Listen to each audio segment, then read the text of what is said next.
So in this video, we're going to look at starting an IV. Now, this is one of the most coveted skills for nursing students during clinicals. It's one of those things that you're going to be able to brag about being able to do on the first try. The more you practice, the better you'll get at it.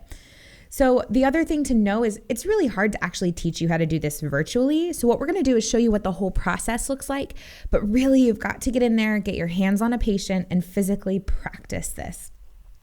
So the first thing you need to do once you've gathered all your supplies is look for a good vein. Now we try not to go into the AC unless it's an emergency because that's where they flex their elbow. So I usually start in the distal aspect of the patient's non-dominant side if possible. So grab your tourniquet, place it about 6 to 8 inches above where you're wanting to look. That should plump up the veins nicely. And when you see one you like, give it a little press, make sure it's nice and bouncy, there aren't any valves, it's not hard and firm.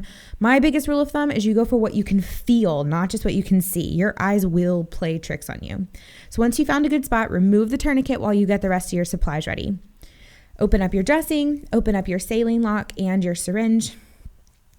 Connect the syringe to the saline lock and prime it with saline. You also might need to loosen the cap at the end of the saline lock because they can be really tight, but just don't take it off all the way because you want to make sure you keep it covered. So again, make sure you prime it completely with saline. And then you can start prepping the rest of your supplies. Get out your angiocath, put your dressing where you can reach it.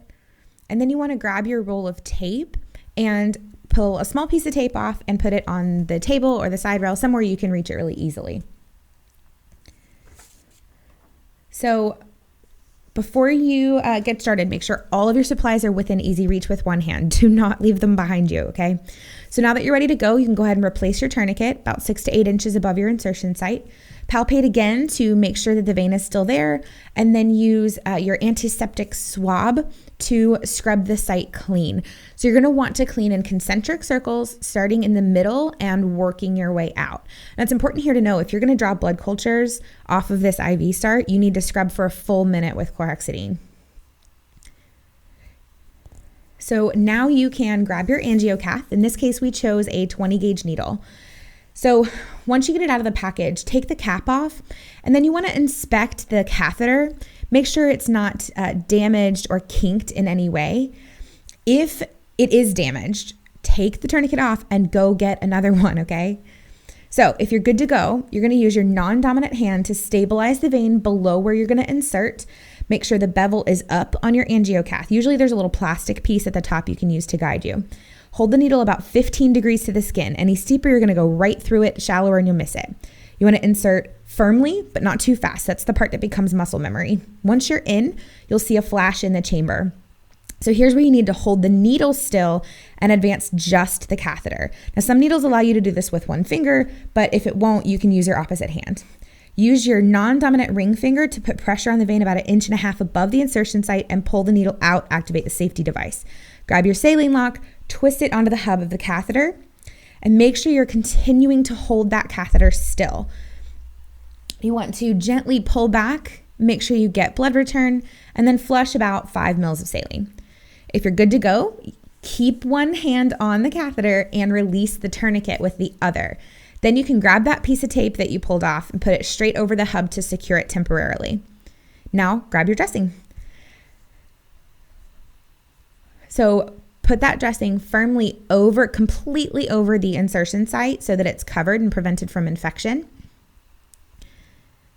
And a lot of these dressings will actually come with an extra piece of tape that you can use to secure your saline lock loop. So make sure that you do that as well, or you can just grab another piece of tape to do that. Once your dressing is on, you can write the time, date, and initials on your dressing. Now, throw your sharps in the sharps container, throw the rest of your trash away, and document your new IV. Great job, guys.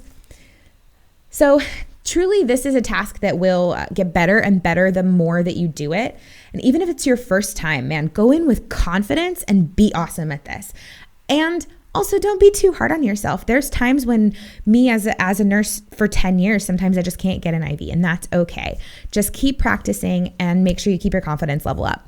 All right, guys, we love you. Go out and be your best selves today. And as always, happy nursing.